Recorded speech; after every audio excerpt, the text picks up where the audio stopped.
apa namanya peternakan lebah apa gimana namanya itu? Ya, ini kan termasuk budidaya lebah madu, cuman yang jenis trigona. Trigona. Iya, Trigona ya. trigona atau stingless bee ya istilahnya. Oh gitu. Jadi lebah madu tanpa penyengat. Oh nggak ada penyengat dia ya? Ya, jadi kan lebah madu ini memang kebagi dua jenis, jenis apis sama jenis trigona. Oh. Jenis apis ini lebah madu yang ukurannya lebih besar tapi memiliki penyengat di ekornya itu, Iya, jarum iya. penyengat. Jadi kalau kita kesengat ya tentunya iritasi berupa bengkak dan sebagainya. Betul. Tapi untuk jenis trigona ini memang ukurannya lebih kecil, nah tidak memiliki penyengat di ekornya. Jadi dia bentuk pertahanannya itu gigit. Oh gigit. Ya, jadi Tapi gigitnya nggak sakit apa gimana? enggak, karena ukurannya juga kan kecil Iya, sih, cuma kan. kecil gitu aja ya. Paling risih aja sih. Iya, iya, iya. Jadi kalau pas kita ngambilnya gitu nggak perlu pakai alat pelindung atau tetap juga pakai? Ada sebagian pakai alat pelindung, ada Kalau yang juga belum enggak. biasa ya? Iya, kalau yang sudah biasa enggak. Karena memang ya enggak terlalu seagresif lebah jenis apis. Kalau lebah jenis apis itu kan memang kebagi 3 jenis, kurang lebihnya jenis apis dorsota, tawon odeng atau tawon sialang, tawon gung, Gede ya? yang besar itu Iya, selain besar pohon-pohon itu. sialang Iya, itu. iya, Bang. Itu kalau ngentuk, Wah, waduh, luar biasa itu. bahaya itu ya. Karena itu nyerang ya kalau itu. Itu apis dorsota. Terus ada apis mellifera yang umum lebah impor ya, yang sering udah dibudidayain. Budidaya. Ya, dibudidayakan itu. Terus apis cerana itu yang umum kadang nempat di rumah di kotak-kotak. Oh iya. Ada bolongan lemari-lemari yang sudah nggak kepake atau di atas plafon. Plafon yang Nah, sering. itu semacam itu apis cerana Itu istilahnya. dia ada madunya juga itu ya? Ada. Tapi dari semua itu kualitas madu yang paling bagus yang trigona ini atau yang mana? Sebenarnya kalau bicara kualitas semuanya punya keunggulan masing-masing. Oh, ya. masing-masing. Bagus semua, cuman punya keunggulan masing-masing. Iya. Karena memang punya karakter yang beda-beda dari setiap lebah ini. Cuman kalau dari madu apis ini sendiri punya karakter citra rasa itu pasti manis mutlak itu. Yang mana itu? Yang apis, jenis Yang apis, apis, oh, ya. yang apis. Semua jenis apis rasanya manis mutlak rata-rata. Oh gitu. Iya. Kalau yang Kalau trigona? jenis trigona ini punya kecenderungan ada rasa asam. Oh ada rasa asamnya ya. Iya, rasa asam. Jadi memang itu yang jadi karakter bahasanya, karakter dari lebah trigona. Semacam itu. Terus untuk di ternaknya yang apis, trigona sama-sama bisa diternak apa enggak itu kalau gitu? Kalau semuanya bisa, cuman jenis apis yang belum bisa diternak sampai sekarang ini apis dorsota. Dorsota. Ya, karena tingkat agresifnya yang paling iya, tinggi. Ya, itu. Ternak itu ditutupnya malah. Iya, jadi orang rata-rata nggak mau ternak.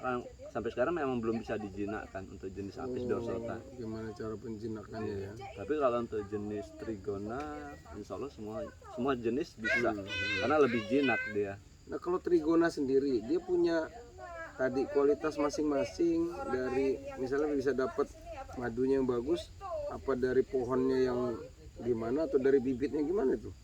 Kalau untuk kualitas madu, biasanya kalau untuk jenis trigona itu berdasarkan faktor usia ya. Usia. Ya, jadi kesimpan dalam kantong-kantong madunya itu semakin lama, Semakin jadi bagus. sifat fermentasi yang terjadi itu makin menimbulkan citra rasa, warna dan karakter yang khas. Oh, Jadi semakin lama biasanya kualitas madu trigona ini makin bagus. makin bagus. Tapi kesimpannya dalam kantong madunya ya, bukan Oh, iya. kesimpan dalam botol.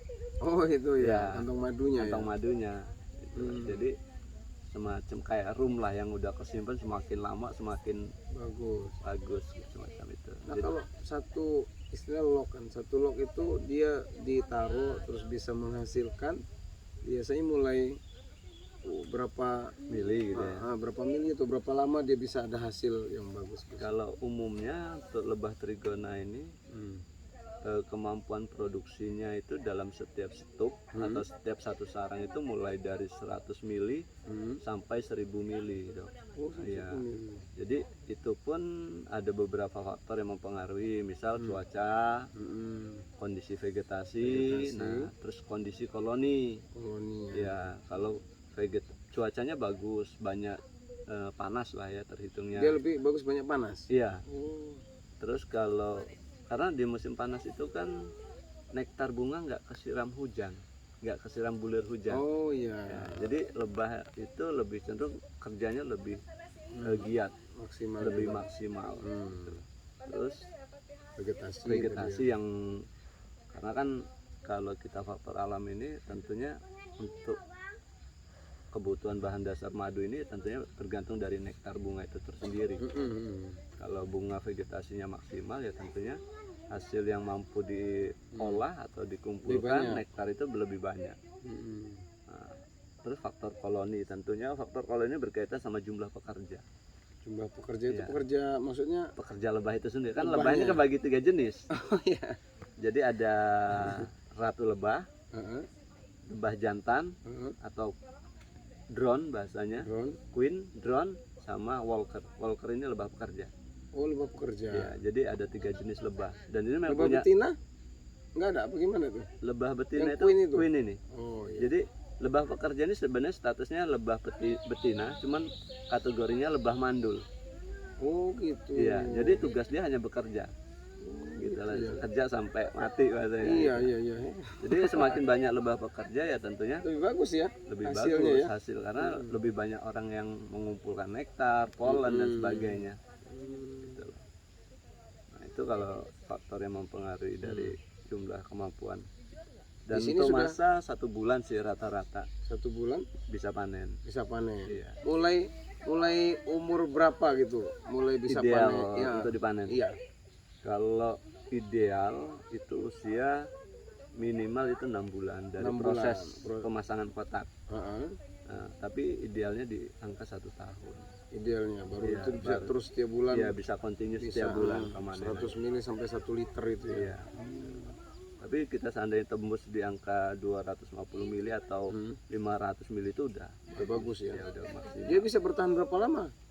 Kalau untuk bertahan selamanya sih dok. Bisa Ya. terus-terusan gitu Selagi ya. dia nggak kabur tadi. Iya, Ya, jadi kan faktor kabur dipengaruhi beberapa hal Iya, gitu. tadi 3 hal. Kalau memang faktor masalah itu bisa kita atasi, insya Allah selamanya faktor ini. Ya, apa lebah ini bertahan di sarang. Oh, berarti yang paling penting kita jaga 3 faktor tadi gimana itunya ya. Cuma Iya. kalau faktor alam agak repot juga tuh. Agak repot juga sih. Iya kan? Di sini udah ada berapa, Mas Andre? Ada berapa loker? Loker. Stup ya bahasanya. Stup ya. Di sini ada sekitar kemarin 153, cuman kemarin tuh ada sekitar 25 stup yang kabur gitu loh. Itu nggak akan bisa datang lagi kalau gitu. Sulit ya dok ya. Dia cari lokasi baru kayak gitu. Itu yang nggak Ya, biar pengen tahu, Najwa kan bisa cerita ke temennya, ini loh ada tempat lebah itu gitu. Nah. Ya.